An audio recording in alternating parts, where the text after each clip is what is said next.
अपनी ही मां की हत्या करके लाश को सूटकेस में डाला और फिर ट्रेन से पहुंच गया प्रयागराज।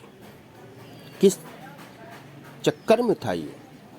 चक्कर ये है कि यह अपनी मां की लाश को गंगा में प्रवाहित कर देना चाहता था। ऐसा अनोखा मामला सामने आया कि पुलिस कर्मियों के भी होश उड़ गए। जी हाँ, पुलिस कर्मियों के भी होश उड़ गए, लेकिन पुलिस की सक्रियता के कारण वह अपने मंसूबे में कामयाब नहीं हो सका। पुलिस ने बताया कि आरोपी बिहार के गोपालगंज जिले का रहने वाला है। पूछताछ में उसने बताया कि वह मूलतः बिहार के गोपालगंज जिले का रहने वाला है और अपनी मां प्रतिमा देवी के साथ अपनी बहन के ससुराल हरियाणा के हिसार आया हुआ था। आरोपी ने बताया कि उसने 13 दिसंबर को अपनी मां से मात्र 5,000 रुपए की मांग की थी। जी हाँ, सिर्फ 5,000 रुपए की मांग की थी, लेकिन प्रतिमा देवी ने कहा कि तुमको पैसे नहीं देंगे। बस छोटी सी बात, 5,000 की बात, माँ और बेटे के बीच झगड़ा हुआ और उसके बाद इतना विवाद बढ़ गया कि इसने अपनी माँ की गला दबा करके हत्या कर दी। भाई साहब, 5,000 रुपए के लिए हत्या को अंजाम देने के बाद आरोपी हिमांशु अपनी माँ के शव को सूटकेस में भरा और हिसार रेलवे स्टेशन जा पहुंचा। उसके बाद ट्रेन से आया प्रयागराज और जाके की घटना आप जानते ही हैं। उससे जब पूछताछ की गई, उसके पास एक सूटकेस था, तो उससे जब पूछताछ की गई तो पुलिस को उस पर शक हुआ। उसमें डिटेल में जब उससे विस्तृत पूछताछ की गई कि सूटकेस में क्या है, तो उसके द्वारा बताया गया कि जो लड़का है उसका नाम हिमांशु है और मूलतः वो गोपालगंज बिहार का रहने वाला है।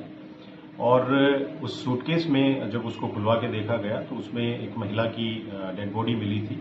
और उस जब डेड बॉडी के बारे में पता किया गया तो उस हिमांशु ने बताया कि वो उसकी मदर की डेड बॉडी है, जिनका नाम प्रतिभा देवी है और उनकी उम्र लगभग 42 साल थी। और जब इससे विस्तृत पूछताछ की गई हिमांशु से, तो इसने बताया कि ये इसकी मदर के साथ जो हरियाणा में हिसार जनपद में ये आर्यनगर में रह रहा था और वहीं पे इसकी मदर जो है वो कॉटन मिल में काम कर रही थी। और जब इसने अपनी मदर से कुछ खर्चे के लिए पैसे मांगे थे, 5,000 रुपए, तो इनका आपसी झगड़ा हुआ और उसी दौरान इसने अपनी मां का गला दबा के वहां पे हत्या कर दी। हत्या करने के बाद ये घटना जो इसने कारित की वो 13 तारीख को की थी और हत्या करने के बाद शाम को ये डेड बॉडी को सूटकेस में डाल के और उसके साथ कपड़े डाल के ट्रेन के माध्यम से ये संगम पे पहुंचा था और यहाँ पे ये जो डेड बॉडी थी इसकी मदर की, उसको डिस्पोज ऑफ करने संगम पे आया था। उसी दौरान पुलिस ने इसको संदिग्ध होने की वजह से पूछताछ में बाद में हिरासत में लिया। इसको अरेस्ट करके माननीय न्यायालय के समक्ष पेश किया जा रहा है। जो महिला की डेड बॉडी थी उसको पोस्टमार्टम के लिए भिजवा दिया गया है और जो हरियाणा में हांसी में जो थाना है वहां के भी पुलिस को हमने इन्फॉर्म कर दिया है। अच्छा, इसके परिवार को भी सूचना दी गई है? कोई और परिवार में कोई जानकारी दी है इसने? जी, इनके परिवार में जो अभी तक जानकारी हुई है, इसकी जो हिमांशु है इसकी एक सिस्टर है जिसकी शादी हो रखी है और इसके जो फादर हैं वो बिहार में ही कहीं पे जॉब करते हैं, तो उन दोनों को इन्फॉर्म कर दिया है। और जहां ये किराए पे रह रहे थे, इनके जो मकान मालिक थे, उनको भी पुलिस के द्वारा सूचित कर दिया गया है और हरियाणा पुलिस को भी हमने सूचित किया है। क्या हरियाणा पुलिस ने भी कुछ मिसिंग को लेकर FIR दर्ज है? नहीं, अभी तक उनको इस घटना के बारे में नहीं पता था, तो ये दारागंज पुलिस के द्वारा ही इनको बताया गया। तो इसमें मुकदमा भी दर्ज हो गया?